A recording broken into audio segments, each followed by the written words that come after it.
틀리지는 않았을 것 같은데. 틀렸다니까요? 아, 진짜요? 알이 있으면 새도 있겠죠. 아 그렇죠. 제가 그랬나요? 어,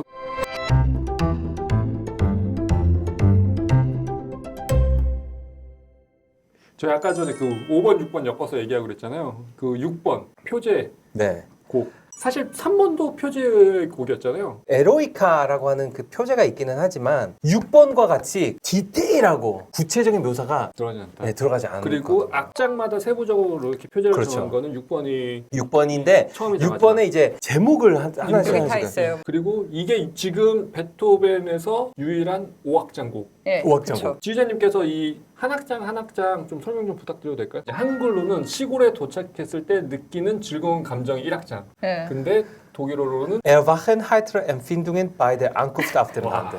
이거 들어야 돼 이거.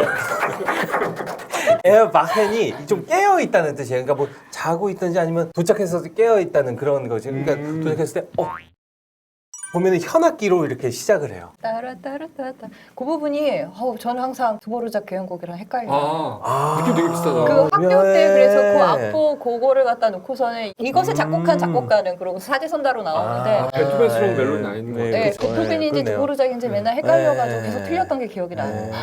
틀리지는 않았을 것 같은데. 틀렸다니까요? 아, 진짜요? 아무튼 그 1악장이 그렇게 이제 시작이 되거든요. 아주 평온하고 즐겁고 이제 뭔가 마을에 대한 어떤 그런 전체적인 어떤 이미지. 악기는 어떻게 표현이 되는 거예요 처음에? 1악장은요 어떤 특정한 악기가 표현한다거나 그러진 않아요. 그 마을에 도착했을 때 어떤 그런 느낌을 설명해주는 그런 악장이거든요. 재밌는 거는 2악장이에요. 굉장히 느린 악장으로 이렇게 시작이 되거든요. 근데 이거 특이한 점이 뭐냐면 첼로가 이렇게 뭐 있다 그러면은 첫 플트, 그러니까 첫 두 사람과 비올라, 세컨 바이올린이 짱짱 따란딴 띠란 이거를 같이 연주를 해요. 그러면 바이올린이 따라라라라람 하고서 이렇게 하는데 나머지 첼로 분들하고 콘트라베이스가 피치카토로 이걸 연주를 하거든요. 자 여기서 따람빰 띠람 이게 무엇을 표현할까요? 그거는 모르겠는데 그러면- 그 뒤에 나오는 바이올린은 시냇가에 흐르는 물소리를 표현했을 것 같은 느낌. 저도 잘 모르겠는데요. 저는 이게 물소리라고 생각하거든요. 아 그래요? 그럼 뒤는 뭐야? 그게 물소리 같은데 저는? 그렇죠. 이렇게 이게 절대 음악하고 표제 음악이 다른 게 절대 음악은 딱 어떤 그런 이미지가 없잖아요. 네. 근데 이제 표제 음악은 이미지가 딱 주어져 있고 거기 또 설명 그러니까 이게 뭐가 정답이고 이런 게 없는 거죠. 네. 이 악장 끝 부분에 완벽하게 악보에도 적혀 있어요. 빠밤 띠랑 여기 뭐라고 하면 이게 나흐티갈 한국말로는 나이팅게일 네, 나이팅게일이라고 그러고 그 다음에 빰빠밤빰 이거를 오보가 연주를 하는 건데 바흐텔이라고 하는 건데 메추라기라고 하는 새가 있어요. 네, 있어요. 메추라기? 저는 그 메추라기 알만 먹어봐가지고 알이 있으면 새도 있겠죠. 아 그렇죠. 근데 제가 그걸 본 적이 없어가지고 근데 메추라기 그게 있고 그 다음에 이제 뻑국 클라리넷 그걸 연주해요. 이제 3악장에서는 마을 사람들의 즐거운 만남이 이렇게 저는데 따따따따따따따따 이게 말하는 것 같구나. 그렇죠. 수다. 그리고 막 네, 수다 수다. 떨고 가요. 그 아까 말씀드렸던 그 트리오 부분에서 갑자기 변박이 돼요. 옛날에 그 춤추는 그런 거 있잖아요. 그런 장면이 연상하게끔 갑자기 춤추는 그런 모드로 이제 바뀌는 거죠. 그러면 이렇게 잘 놀다가 갑자기 첼로랑 베이스에서 트레몰로가 이제 막 시작이 돼요. 분위기 깨는 사람들이 있어요. 예. 이거는 사람이 아니라 날씨. 요즘 같은 날씨고. 그렇죠. 같은 날씨. 디즈니 판타지아 얘도 그 얘도 전환교향곡 근데 시였죠. 특히 이 사악장이 너무너무 잘 표현이 돼 있어요. 여기서 이제 피콜로랑 팀파니가 나오거든요. 팀파니는 가장 그다음에 피콜로는 가장 높은. 그래서 이런 것들이 말하자면 그 날씨의 큰 변화를 연출해내는 그런 거에 이런 악기들이 이제 사용이 되죠. 휘몰아치다가 마지막에 오보가 정점을 알려주는데 그 오보 딱 나왔을 때 또 연상케 되는 게 이제 그 구름이 나고 한 줄기 빛이 이제 오보가 그거를 연주를 해주면서 이제 오악장에서 힐은개상 농부들의 이제 노래 거기서 이제 마을 사람들이 힘든 것이 다 갔고 정말 이제 아름답고 평온한 그런 마을을 좀 이렇게 연상케 하는 3, 4, 5악장이 여기서 쭉 연결이 되는 거죠? 그렇죠. 재밌는 것이 3악장이 끝나고 나서 3악장 종지음이 있어요. 종지음이 있는데도 불구하고 바로 시작하죠. 바로 시작하죠. 예, 그게 조금 약간 특별한 갑작스럽게 오는 폭풍우를 좀 표현하려고 했나? 갑작스럽지도 않아요. 종지가 있는데도 아주 작게 떨리거든요. 그러니까 마치 뭐 바람 같은 것들, 뭐 그런 근데 것들을 표현한 이렇게 것이 아닐까. 아타카로 악장 사이가 이어져 있는 게 5번이 처음이었던 거예요? 맞아요. 그쵸. 그것도 네, 이제 5번이 5번에서 처음이었고 6번에 다시 6번에서 이제 다시 5번이 사용된 거고. 여러모로 처음이 많네요. 맞아요. 근데 네. 제가 알기로는 이 6번을 처음에 5번으로 해서 공연한 걸로 그렇죠. 알고 있거든요. 하지만 뭐 나중에 바뀌었으니까. 바뀌었으니까. 네. 5번이 네. 처음인 것 같아요.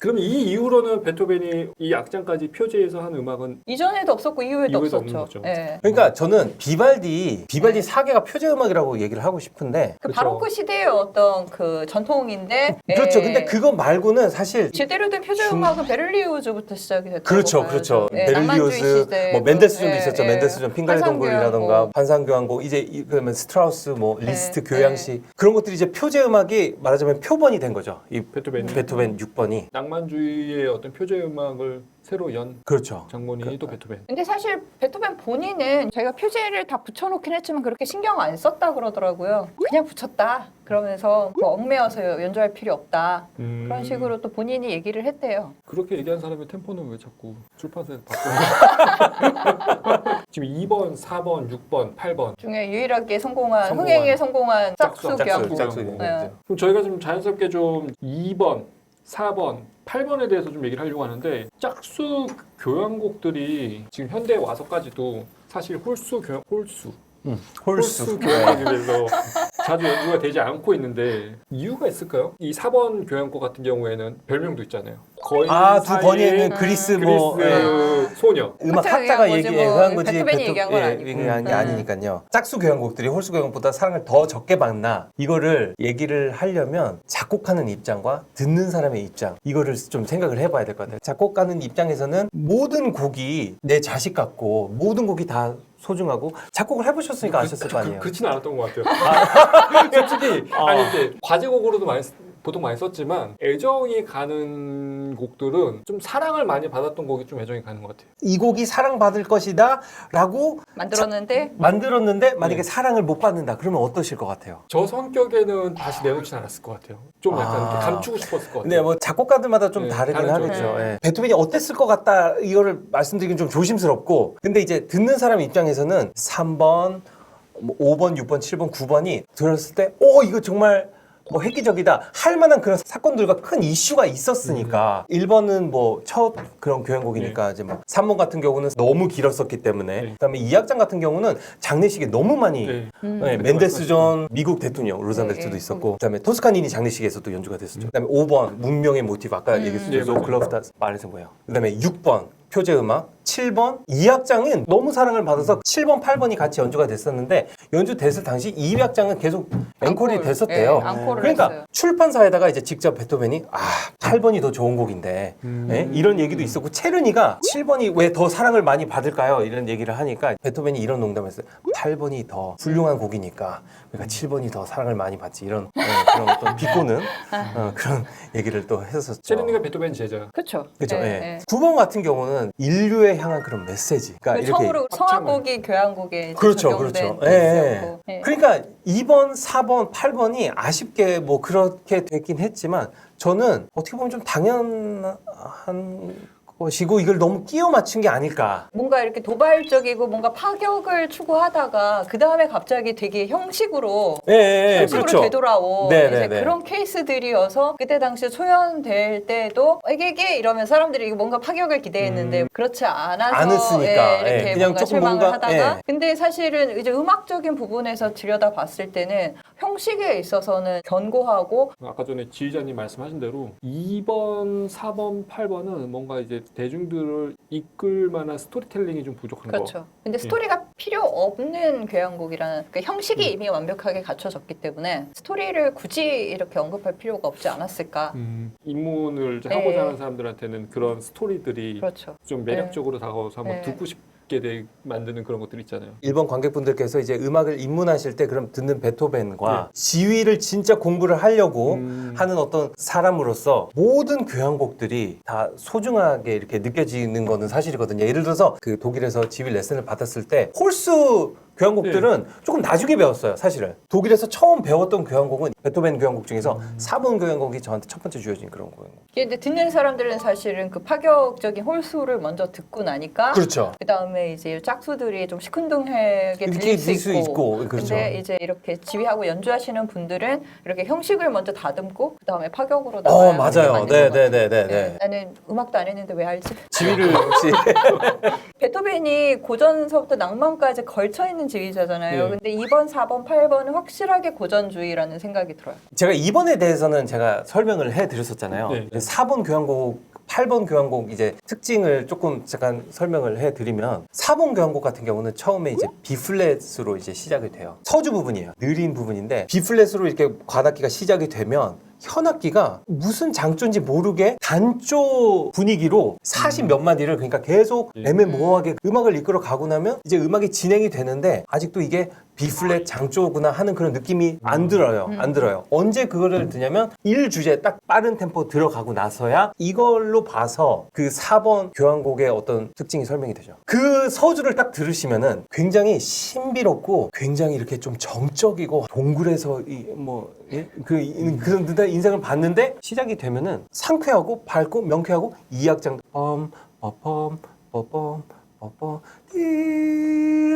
하이든의 냄새가 되게 많이 그렇죠, 나는? 그렇죠. 네. 또 하이든과 모차르트. 네. 네, 그래서 그런 3, 4악장이 그렇게 계속 쭉 그렇게 이어나가거든요. 8번 같은 경우도 귀가 안 들릴 때. 때예요. 맞아요. 예. 그때 옛날 지휘자님이 8번이 완성도 되게 가장 높은 네, 교향곡이라고 말씀하셨던 것 같은데 옛날에. 제가 그랬나요? 그리고 4악장 같은 경우는 그 완성도가 더 높아가지고 그냥 4악장 하나만 들어도 굉장히 어려워요. 거기서 또 무슨 말이 있냐면 이 곡을 베토벤이 아닌 다른 사람이 작곡이 됐다 그러면은 그 사람의 대표 심포니가 됐을 거다. 됐을 거다. 베토벤이 네. 그거 말고도 너무 이제 좋은 곡들이 그렇죠. 많아서. 네. 그럼에도 불구하고 지휘자님도 1357을 제일 많이 연주를 하셨죠. 1357. 저는 7번을 가장 많이 7번. 했어요. 7번을 가장 많이 했는데 기회가 저한테 주어지거나 이러면은 꼭 4번을 4번이요. 네, 4번을 어떤 점이 가장 좋아요? 사실은 그 아까 그 서주 부분 때문에 네. 20대 초반 때 그걸 접했는데 이거는 제가 들어본 심포니 중에서 너무너무나 굉장히 아름답고 굉장히 섬세하고 베토벤이 얼마나 힘들었었고 고통 속에서 이렇게 밝은 어떤 에너지를 작곡해낸다는 거에 대해서 저는 굉장히 BBC 탑 20이 예. 탑 10이었잖아요. 근데 제가 탑 20도 검색을 해봤어요. 3, 5, 6, 7, 9가 나와요. 1위가 네. 베토벤 3번이에요. 네, 저도 3번을 좋아해요. 3번을 네. 좋아하세요? 네. 뭐 하나 버릴 게 없는? 248은 없네요. 248은 없어요. 여전히. 예, 1번, 그래서 2번, 저주받았다고 4번. 우리가. 네, 그렇죠. 그럼 지휘자님 최애곡은 4번. 4번 베를리오즈나 뭐 멘델스존, 슈만 이 곡을 굉장히 좋아했어요. 그래서 멘델스존은 4번 프로그램에 뭐 넣기도 하고 막 자기가 지휘하는 그 프로그램에 넣기도 하고 있었는데 4악장까지 들으시면은 4악장은 굉장히 여기서 끝나? 하는 그런 듯한 느낌이에요. 관객들이 막 지금 따가다가다가다가다가다가다가다가담 점점 하고서 그냥 끝나버려요. 이제 엔딩을 생각을 하잖아요. 네. 지휘자는 네. 막 멋있게 막 페르마타 하면서 막 확 이렇게 하면서 굉장히. 그냥 막 베토벤 4번은 그렇지는 않지만 그렇죠. 전체적인 그 음악이 이끌어가는 그런 어떤 그 힘이라던가 끝맺음은 마음이 정말 이렇게 행복해지게 만들 수 있는 뭔가 마음에 좀 어떻게 좀 쉼을 줄 수 있는. 쉼을 줄 수 있는 어떤 그런 엔딩으로 저는 생각하거든요. 그러면 8번은 마음에 어떤 걸 줄 수 있을까요? 8번은 조금 파이팅이 파이팅. 예. 8번은 어려워요. 네, 8번 어려워요. 네. 지휘하기도 어렵거든요. 네. 고뇌를 줄 수 있는. 듣기도 어렵고 지휘하기도 어렵고 형식적으로 근데 굉장히 완벽하고 하기도 어렵고. 네. 예. 그 연주가 자주 안 되는 이유는 어려워서 그럴 거예요. 그리고 8번이 뭐 연주 템포마다 다 다르게 하지만 8번이 제일 짧아요. 그게 그리고 메트로놈이 되게 불확실하다고. 맞아요. 네. 그 이유도 있어요. 그러니까 그래서 베토벤이 지정해놓은 메트로놈으로는 인간이 연주할 수 없는 소리라고 없는, 그러더라고요. 아신모가 8번을 연주했나요? 아직 안 했습니다. 그렇죠. 예. 것 봐요. 제일 마지막으로 밀어놓잖아. 그래요, 맞아요. 그렇죠. 예, 그럴 그렇죠. 거예요. 예. 작가님은 2번, 4번, 8번 중에서 저는 근데 8번을 좋아해요. 8번이요? 네. 한눈에 딱 들어오는 매력은 없는데 곱씹으면서 내가 좋아하는 모든 맛을 갖다가 다 음미할 수 있는 셰프가 만든 요리 같다는 그런 생각을 해요. 근데 이렇게 그 베토벤 같지 않다라는 생각은 항상 해요. 우리가 베토벤이라 그러면 파격, 뭐 혁명, 뭔가 저돌적이고 어디로 부딪힐지 모르는 그러한 어떤 이미지나 그것 때문에 사실 그 아슬아슬함을 사실 되게 좋아하는 거잖아요. 근데 8번을 들으면 마음이 안정이 돼요. 말씀드렸듯이 6번하고 8번하고 비슷한 점이 있는 게 이제 같은 조성이거든요. 6번도 F 장조, 네. 8번도 F 장조예요. 그래서 그 조성이 주는 어떤 평안함 그런 것도 있어요. 이게 이 F 장조가 말하자면 좀 전원적인 어떤 네. 그런 느낌을 말하자면 베토벤이 세팅을 한 거죠. 쉬었다 가자. 쉬었다 가자. 9번 가기 전에. 그렇죠, 그렇죠. 근데 그게 8번에서도 아주 자연스럽게 네. 또. 그러니까 7번에서도 달리고 네. 이제 9번에서도 곧 달릴 텐데 그쵸, 중간에 조금 잠깐 약간 쉬었다 네. 가자. 그런 개념에서 이제 짝수 그런 네. 것들이 조금 약간 네. 뭔가 계속 달리고 숨 넘어가서 죽잖아요. 네. 그러니까 중간에 쉬어가면서 오히려 그래가지고 그 다음에 교향곡들이 더 주목을 받을 수도 있겠네요. 그렇진 않아요? 발표가 이렇게 정기적으로 된 게 아니기 때문에 딱 그 같이 들었을 때는 그게 어떤 느낌일지 저는 한번 궁금하긴 해요. 그러니까 그 4-5시간짜리 연주를 한번 들어보고는 싶어요. 이게 저는 안 가고 싶어요. 아, 아니 그게 듣는 베토벤이 게 지휘를 아니라 하고. 본인이 지휘를 그렇게 4시간 동안 한다고 생각을 그러면은 해보세요. 그럼 작가님 그 8번 중에서 추천해 주실 만한 뭐 음반이나 영상 있을까요? 지금까지 그걸 이렇게 만족하는 그건 없었는데 그럴 때마다 항상 꺼내는 건 사실 가디너 음반이거든요. 존 엘리엇 가디너. 예. 보통 8번을 되게 지루하게들 연주를 하는데 가디너의 8번은 지루하진 않아요. 템포가 비교적 빠른 편에 속하고 디테일이 되게 살아있어가지고 악기들 소리 하나하나를 듣는 맛이 있어요. 그럼 이제 지휘자님 4번? 카르로스 클라이버 콘서트 헤바우 오케스트라 연주한 그 음악에 따라서 움직이시는 듯한 그런 느낌이에요. 이 지휘자의 모습을 보는 것이 너무 즐거운 그런 지휘자 중에 하나거든요. 우리가 이쯤에서 이제 볼 거는 저희 감독님이 과연 엔딩송으로 작가님이 좋아하는 8번을 틀어주실지 지휘자님이 좋아하는 3번을 틀어줄지 그런 거 나중에 지켜보도록 네. 하겠습니다. 두구두구두구두구. 유튜브에서 찾기 쉬운 걸로 갈 것 같아요.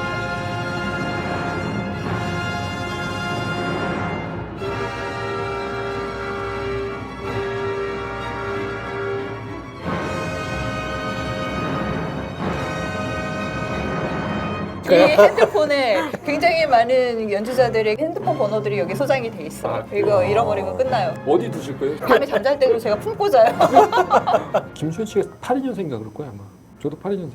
동갑이에요? 네, 김수현 씨 어디서 잘 나가고 있고 여기 저 저도 경기도 잘 잘 나가고 나가고 있어요. 있잖아요. 열심히 살고 있고. 왠지 공감 갑니다. 동갑에 굉장히 유명한 지휘자는 누가 있나요? 은선, 네. 은선이 맞아요. 되게 은선이 하니까 친하게 느껴요. 네, 그때 혹시